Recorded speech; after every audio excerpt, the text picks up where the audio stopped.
My story, a journey through pain, healing, and revelation. My story begins with my parents, whose lives set the foundation for everything that followed.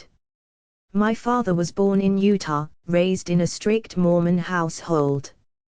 His childhood was marred by deep trauma, possibly involving abuse by his father, which led him to leave home in his teens.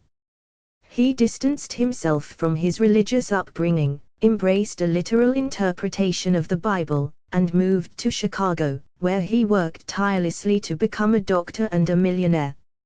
In his pursuit of wealth and power, he buried his pain and sought to build an image of success that would overshadow his trauma.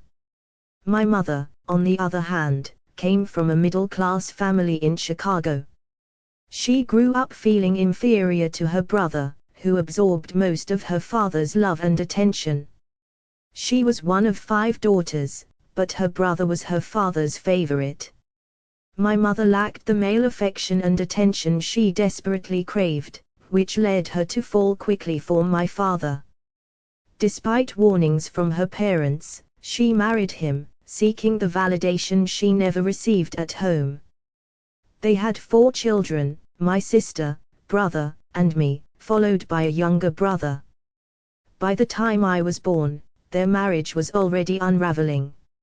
My father did not want my youngest brother and, in fact, made attempts to prevent his birth.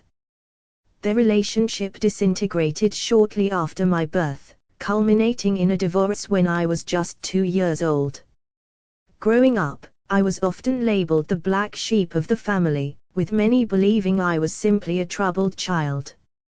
From an early age, I exhibited violent behaviors, aggression, and sexual obsession. I remember chasing girls in preschool and engaging in inappropriate sexual behavior. Despite the outbursts and troubling behaviors, no one connected these actions to the deeper trauma I was experiencing. The real truth of my childhood, the abuse I suffered at my father's hands, remained buried for many years. At age 23, I began to recall incidents of molestation that occurred when I was very young.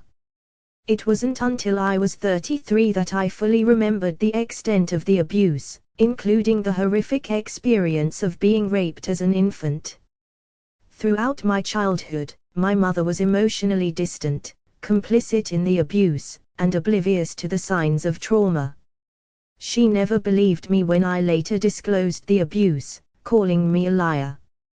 In her quest for outward success and status, she ignored the suffering of her children and allowed the abuse to continue. My teen years were marked by confusion, anger, and sexual dysfunction. I was unable to form meaningful relationships and was consumed by a desire for power and control, often seeking out younger girls.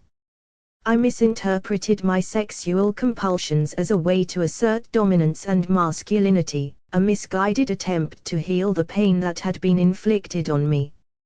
After high school, I followed a path that seemed to offer no real direction, drifting through college before dropping out and experimenting with self-destructive behaviors, including working in adult entertainment. I sought validation in shallow ways, trying to prove my worth through external success and relationships, but nothing seemed to fill the void. I spent time in Hawaii, homeless and lost, before returning to the mainland, where I was faced with more struggles, including a violent robbery that left me hospitalized.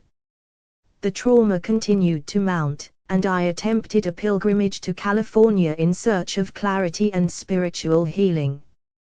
But it wasn't until a confrontation with a neighbor, who became suspicious of my past and my attempts to heal, that I was forced to confront my deepest wounds. The stress of the situation led me to finally remember the full extent of the abuse. I came to understand that everything I had experienced, the anger, the sexual obsession, the isolation, had stemmed from the trauma I had endured as a baby. The pain that had shaped my entire life was a result of my father's actions, compounded by my mother's denial and failure to protect me. As I pieced together the truth of my childhood, I realized that my father's success and status, the millions he accumulated, were built on a foundation of abuse and deceit.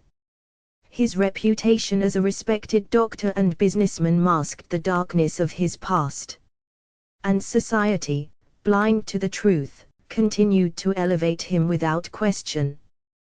Through this journey of self-discovery, I realized that my life had been a struggle to reclaim my truth, my worth, and my sense of self. I no longer saw myself as the broken person I once thought I was. The truth of my abuse set me free, and in understanding the profound impact it had on my life, I could finally heal.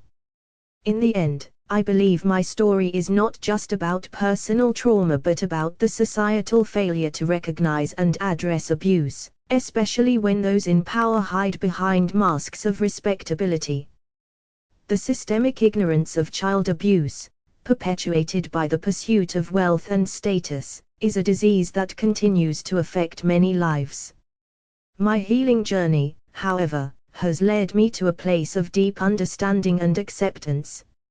I now see that my story, while painful, is part of a larger narrative about the ways in which trauma, secrecy, and societal pressures shape individuals and families. My path to healing has been long and difficult, but it has allowed me to uncover truths about myself, my family, and the world around me. Through therapy, introspection, and confronting the deep scars left by my father's actions, I learned to separate myself from the past and to redefine who I am beyond the trauma.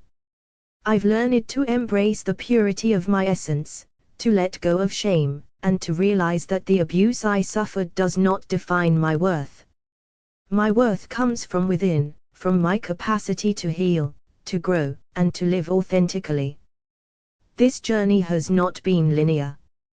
There are still moments of pain, but there are also moments of profound peace. I've learned to forgive, not for the sake of my abuser, but for my own freedom. I've learned that forgiveness doesn't mean forgetting or excusing the harm done, but rather releasing the power it once had over me. My healing has become not only a personal endeavor but a mission to help others who have suffered in silence.